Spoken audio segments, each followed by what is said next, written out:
दोस्तों, मैं हूं दिनेश की ओरा। न्यूज़ टाइम में आपका बहुत बहुत स्वागत है। भारत के संदर्भ में नीतीश कुमार बिहार के चीफ मिनिस्टर बीजेपी के चक्रव्यूह में फंस गए हैं और ऐसा फंसे कि अब तड़पने के अलावा कोई रास्ता नहीं। भारतीय जनता पार्टी ने एक मोहरा चल दिया, इसका नाम था चिराग पासवान। दरअसल अब हम तो आपको बताते हैं कि चीज हो क्या रही है। दरअसल भारतीय जनता पार्टी को, मोदी सरकार को नीतीश कुमार का कद छोटा करना है। उन्हें लगता है कि नीतीश कुमार का कद बहुत बड़ा हो गया है और भारतीय जनता पार्टी यह समझती है कि हमारे सामने किसी का कद बड़ा हो जाए, यह हमें मंजूर नहीं। एक ऐसी चाल चली और कहा गया कि नीतीश कुमार लोकतांत्रिक जनमोर्चा पार्टी के युवा नेता रामविलास पासवान के पुत्र, जो केंद्र में मंत्री हैं, उनको कहा कि आप नीतीश के खिलाफ मोर्चा खोलो और अलग इलेक्शन लड़ो उन सारी सीटों पे जिन पे नीतीश कुमार की पार्टी जेडीयू अपने मोहरे खड़ा कर रही है, प्रत्याशी खड़ा कर रही है। चिराग पासवान और भाजपा के बीच में ये चाल चली गई। इस चाल में जेडीयू को परास्त करने के लिए ये कहा गया कि जितनी भी जेडीयू के कैंडिडेट होंगे उसके खिलाफ चिराग पासवान के कैंडिडेट होंगे और चिराग पासवान ने कहा कि हम इलेक्शन के बाद बीजेपी को सपोर्ट करेंगे और एनडीए में बने रहेंगे, लेकिन अभी इलेक्शन एनडीए के खिलाफ लड़ेंगे। अब यहां पे जितने भी बीजेपी के मतदाता हैं, हर उस सीट पर जो जेडीयू को वोट करते आए हो, अब उनसे ये अपेक्षा की जाएगी कि वो जेडीयू को वोट ना करके चिराग पासवान की पार्टी को वोट करें। जेडीयू इस टाइम फड़फड़ाना शुरू कर दी है, उनकी हालत खराब हो गई है। वो समझ गए हैं कि बीजेपी की चाल क्या है, लेकिन अब अंत समय में वो कुछ कर नहीं सकते।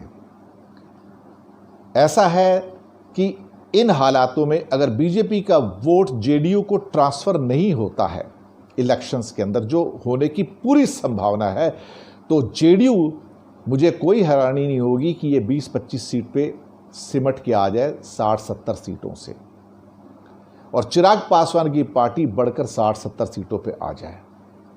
वहां पर चिराग पासवान की पार्टी बीजेपी को बाहर से सहयोग करेगी और शायद सुशील मोदी या किसी और नेता को चीफ मिनिस्टर बना देगी और नीतीश कुमार की जो राजनीतिक हैसियत है वो बिहार के अंदर हाशिए पर लाकर खत्म कर देगी। इसका मतलब है कि एक बड़ा मोहरा बिहार के अंदर जो राजनीतिक मोहरा था, बीजेपी ने उसको खत्म करने की चाल चल दी है। एक ऐसा चक्रव्यूह बनाया जिसमें नीतीश कुमार की अवस्था इस समय एक अभिमन्यु की है। वो यहां से निकल पाएंगे? मुश्किल लगता है, बहुत मुश्किल लगता है।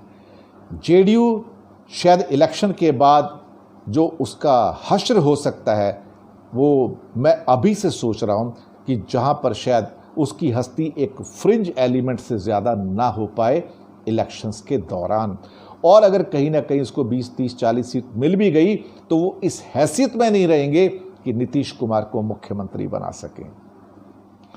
इस दोहरी चाल में, इस चक्रव्यूह के अंदर नीतीश कुमार को फंसाया चिराग पासवान और भाजपा ने। बहुत बड़ा दांव खेल दिया है। भाजपा को आदत है अपने विरोधियों को, जिनका कद बड़ा हो जाता है, उनका कद छोटा कर दें और उनको एहसास दिलाएं, तुम जो कुछ थे मेरी वजह से थे, मैं निकल गया तो तुम कुछ नहीं हो।